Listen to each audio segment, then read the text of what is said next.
So we've told you the requirements, and we've told you how much it's going to cost. Now we're answering, what do you need to get your private pilot license? Well, aside from a plane and an instructor.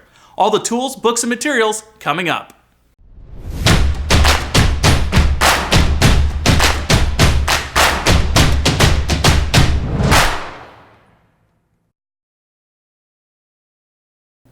If you ask a few flight instructors what you need for pilot training, you're going to get mixed answers. Some will spout off a few reference books and tools, where others will have a set library they recommend. But with so much information and videos on the internet, you may ask, what do I actually need to get through flight training? The answer may surprise you, not a whole lot. In this video, I'm going to go through what you need, why, and when to get it. I'll be linking almost everything we talk about in the description, even the things that are provided free, so make sure to check below. Alright, so you're ready to learn to fly. There's not a whole lot that you need to get going, and your instructor will be taking care of most of the heavy lifting. But one item you're going to need to track everything you do is a logbook. The logbook is where you keep a record of flights, instruction, takeoff and landings, and endorsements. It'll technically become the most expensive book that you'll ever own, so make sure you take good care of it. Now, in all honesty, any logbook will do. The major differences between them is how they are laid out, separate flights, and track training.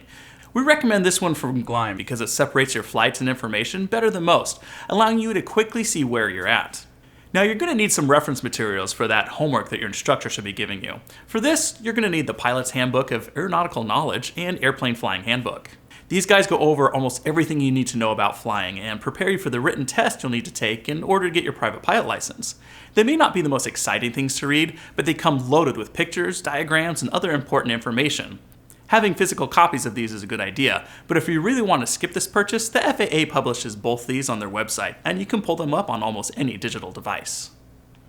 Now the last thing you're going to need in the beginning is a headset. Your instructor may have an extra, or the plane you fly may have one in it, but trust me when I say you should just get your own. Seriously, you don't want to be practically kissing the same mic as the student before you. Our recommendation is to get a less expensive headset to get you through your training. Flight training can be rough on your equipment, and if you have a less expensive one, you won't feel bad if parts break, or if you have to replace it. And then, once your pilot training is finished, you can get yourself something nicer. So we recommend this one from ASA. It fits well and is easily adjustable. The ear cups are nice on the head, and the headset offers good sound quality. With a fully adjustable arm, it's easy to get the mic in the right position too. Okay, so you're in the middle of your flight training. By now you should be taking more command in the cockpit. You're getting more confident in controlling the airplane and can probably land it too. You're serious about your flight training and you're ready to see it through to the end. So here's what you need to stay organized and ahead. As you start taking more control of your flights, you'll find you need somewhere to write, hold checklists, and sectionals. A knee board is a must-have to keep everything in one place. Otherwise, you may not be able to find what you need when you need it. Our recommendation is basic, but it has everything you need to get started. Made of aluminum, it's lightweight and includes a small cheat sheet of information. We're showing the IFR version here as an example, but you're going to want the VFR version for training. The only difference being what's printed on it. The VFR version includes light gun signals, headings, clearances, the phonetic alphabet, and more. At some point in your training and during your check ride, you're going to need a view limiting device, or hood as we like to call it. They simulate flying by instruments alone. Odds are your instructor will have one that you can borrow, but don't count on your examiner having any. You may be able to borrow your instructor for the check ride, or you can pick one up yourself. There are a few types that you can get, like the traditional hood type that slips over your head and headset, or you can pick one up that works more like a pair of sunglasses. I recommend the sunglasses type unless you need to wear prescription glasses in order to fly. The last item you may or may not want to have midway through your training is a copy of the Federal Aviation Regulations and Aeronautical Information Manual, or FAR/AIM. This is good for reference and understanding rules, regulations, basic flight information, and air traffic control procedures. But like some of the other books, it can be found online. Personally, I like using the online version because it's easier to find what you need by searching terms. So I'll give a link to those and the book as well. Alright, you're moving along and getting to the tail end of your flight training. You're almost ready or have already taken the written exam, and by now you're in control and should have had your first solo flight. With that, it's time to start planning for your cross-country flights, but you're going to need a few things to do that. For flight planning, you're going to need a map, or sectional chart as we call it. A sectional chart is like a map, but designed specifically for pilots. It has things like tall objects, mountaintops, airports, and different types of airspace. There's also a thing called the terminal chart. It's like the sectional chart, but for a smaller area that requires more detail, like large metropolitan areas. Now, depending on where you live, you may not need a terminal chart, but the sectional chart is a must-have for flight planning and are one of the backup tools you need to have in the airplane. Now, they do expire, so make sure you always have a current one and never flight plan on an expired one. And as a side note, expired ones make great wrapping paper. Next, you'll need a plotter. A plotter goes hand in hand with your sectional charts. They're used to measure distance and determine headings. The one we show here is great because it's clear, making it easy to line things up and see chart information through it. The next thing you'll need is a flight computer. Well, it's not a computer by today's standards, but an E6B makes life easy when you're flight planning, and it's a must-have for pilot training.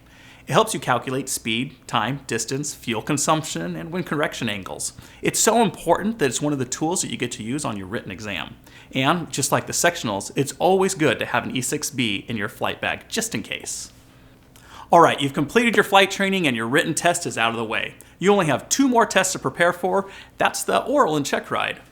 Alright, to get ready, we recommend the Private Pilot Oral Exam Guide. This book goes over questions you could get asked during your oral exam and the ideal answers you should give. Not only that, it can help you apply some of that stuff you learned for the written test to practical applications.